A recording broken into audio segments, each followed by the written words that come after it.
Hello Internet, nice to see you. Some time ago I posted a video on how to spell all the triads, major and minor, in real time. My system consists essentially in, since every triad is made by a note, the note a third above and the note a fifth above, to learn the circle of fifth by heart, so that every time you know a note, you know what's the next note in the circle of fifth, you know the fifth of the chord.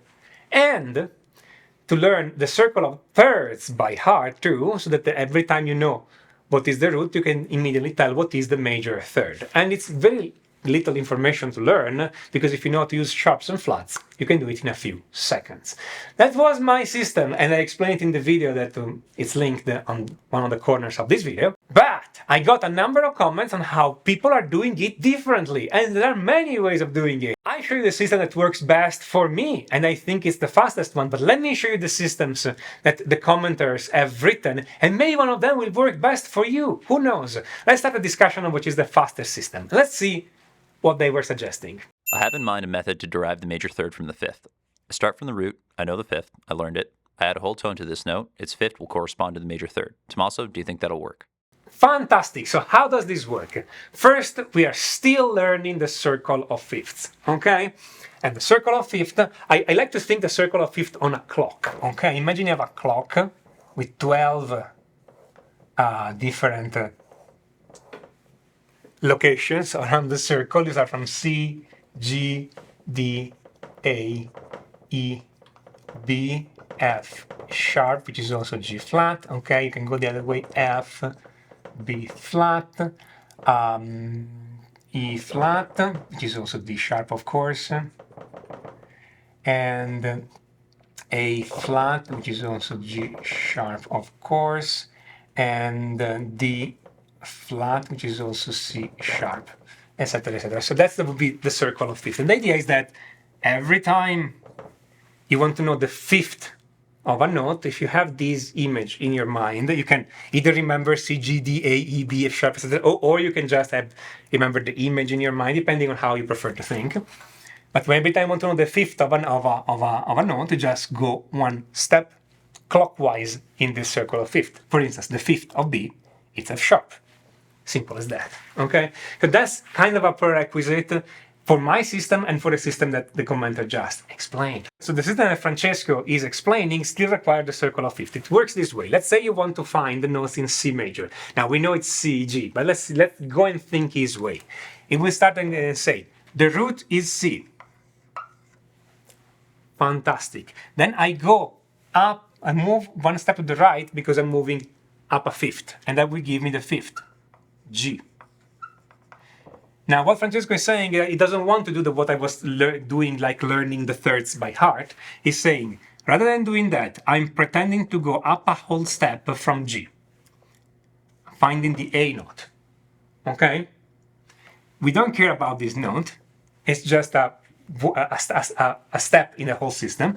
And then we think from A, I go up a fifth. So I think A on the circle of fifth and move it up one step in the circle of fifth, gives me the E note, and I put this E note in here. And then I just eliminate the A.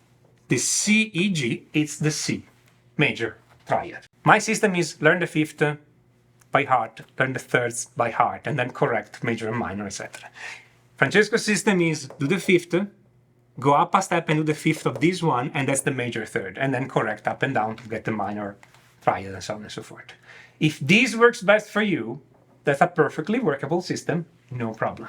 Would it be just as easy to remember the intervals between the notes in the chord? Then all you need is a chromatic scale. Put the root note where it goes, then count half steps to the next two notes. A minor triad would be root, 3 half step, 4 half step, major is root, 4, 3. Then when getting into seventh chords, etc., just add the next interval to your chord. Ian's idea here is, rather than thinking circle of fifths, let's just think chromatic scale, okay? So I have a chromatic scale, and let's find again the C major scale, the C major, sorry, triad. In the chromatic scale, I have the notes C, C sharp, D, D sharp, E, F, F sharp, G, etc., etc., etc. And what Ian is thinking is, like, I'm starting from the root, that's my first note. I'm counting 4 half steps up, so 1, 2, 3, 4, and getting to the E. Again, that's a distance of 4. Then from here, I'm counting other 3. 1, 2, 3, and get the G. Again, a step of 3. And this gives you the chord. That's perfectly correct. Mathematically equivalent to the other two, of course, because I mean, we have to get the same answer at the end. Okay. I think this is a bit slower though, because people tend to be less familiar with the chromatic scale and where the sharps and flats are, and you need to count. But that's a perfectly good definition of those triads too. And indeed, that's the one I use too. If you've seen my video Theory from Zero, that's exactly how I define the major triads. And I didn't, so like 4 followed by a 3. The minor triad would be a 3 followed by a 4, so that you get C, E flat, which is the same as D sharp, harmonically, and then G. A diminished triad would be 3 and 3, an augmented triad would be 4 and 4. So you can do these for triads, even for 7th chords. Again, if you are really familiar with the chromatic scale, or, by the way, the fretboard, so you can count, because every step in the chromatic scale is 1 fret, so you can go like C, 1, 2, 3, 4, E, 1, 2, 3, G. So if you are able to do this in real time and spell the triads in real time, that system works perfectly well too. Okay, it's just another thing. I personally think it's a bit slower, and I've been tried this with my student. I think for most people this is slow, but you never know. If you know your C major scale pretty well, by that I mean the notes in every chord and the chord's quality for each chord, you can use them as a basis, then do the algebra. The plus of this method is you don't have to learn any of the sharps or flats for your basis. Now, Gwen's idea here, it's a different idea that works as well.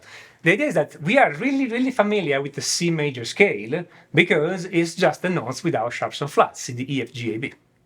And if you've been playing some music already, you are also familiar with the chords, the triads in that. The first triad on C, it's always major, C, E, G. The second triad is minor, D, F, A. The third triad is minor, E, G, B, and so on and so forth. And so the idea will be to use this starting point, if you already know those triads, to find everything else. So for instance, if you want an E major triad, you will start in C major, the triad on E is minor, and it's E, G, B. To make it major, you have to sharp the third, so go E, G sharp, B. Okay? If you want an E flat major triad, instead you have to just always start from from the E minor in C major. You think C major, third note is E, triad is minor, E, G, B, and then you flatten the root and the fifth and leave the third as it is, okay? And so you have E flat, G, B. That system works too, and honestly, it's also the way I was thinking when I started, because it's kind of natural to start from the keys you know, to find and branch out to the keys you don't know. And it works well with chords too. The problem I see with these though is that it's not particularly fast, okay? If somebody starts to ask you something like the G flat minor triad, you can get confused with the number of flats you need to put on every note, okay? Makes sense. And then you have to remember exactly what are the intervals and then work case by case. And then when you start adding augmented and diminished, it can be confusing, and you can end up with a chord that has both sharps and flats, so it's a bit of a thing. But if the system makes sense to you and work for you, definitely you can do that too. All those systems are equivalent in the sense, mathematically equivalent, in the sense that they all give the same answer. Okay? They have to, because if they were giving different answer, we know something is wrong. But the difference is that which one are easier for a human brain to calculate in real time. Okay? Personally, I prefer to learn the thirds and fifth by heart. And what happens is that eventually you also learn all the intervals by heart. So whenever if somebody is giving you a note and an interval, you instantly know what is the answer. And you start from the fifth because the circle of fifth, and then you do the thirds just after, because honestly, it's really not that hard. That's what I prefer. But other people prefer to learn scales instead, or to learn everything in a C major and transpose like we were doing, or the other systems we've seen today. All of them are good. I honestly would recommend, why don't you give a try to all the system and see what you come up with, and see if you find something faster. And there may not be a single correct answer here, because after all, they're all slightly different.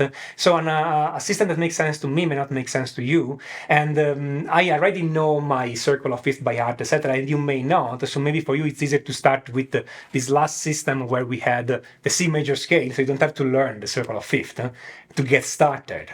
even if I eventually would recommend to learn the circle of fifth anyway, because it's so useful for other things that you have to. The last thing is that, of course, we were saying, it's all a matter of how much algebra you can do in your brain. It's actually arithmetic, not algebra. Math teacher here. Okay, so it all depends on how much arithmetic, I don't even know how to pronounce it in English, okay? The thing is, I use algebra for everything. It doesn't require calculus. It's a physicist deformation. Okay, but anyway, how much calculations, how much computation you can do in real time, and it's a balance between the amount of computation and the amount of things you learn by heart. And the more things you learn by heart, the less you have to compute, and vice versa. At a certain point, though, there are only 12 major triads, 12 minor triads, 12 augmented, 12 diminished, and they're all related. So what's going to happen at the end is that whatever system you use, if you use it for a while, you're just going to learn all those triads by heart eventually. You don't have to sit down and memorize. You don't have to, but it's just going to happen naturally by you using those keys and playing in different keys and playing those triads on the guitar. So I wouldn't be too concerned on what system you use, as long as it makes sense to you and it gives the right answers. If you want to see all those triads on the guitar and see how they connect together, how to play them, because every triad has multiple positions, more than 100 positions on the guitar, and how to create chord progression with all that, and make music with all that, so that it's not just a bunch of letters that you spit out whenever somebody asks you, then I recommend you guys have a look at my course, Complete Chord Mastery. We work directly on the fretboard. It's a course made specifically for guitar, where we play all those complex harmonies from the beginning, from the simple ones to the complex one. Okay, that only piano player usually play. We take everything down on the fretboard and we work our theory directly on the fretboard, so you can see it and touch it and hear it, as opposed to just make all this kind of strange math. And with that, I'm leaving you. This is Tommaso Ziglia of mysteryforguitar.com, and until next time, enjoy.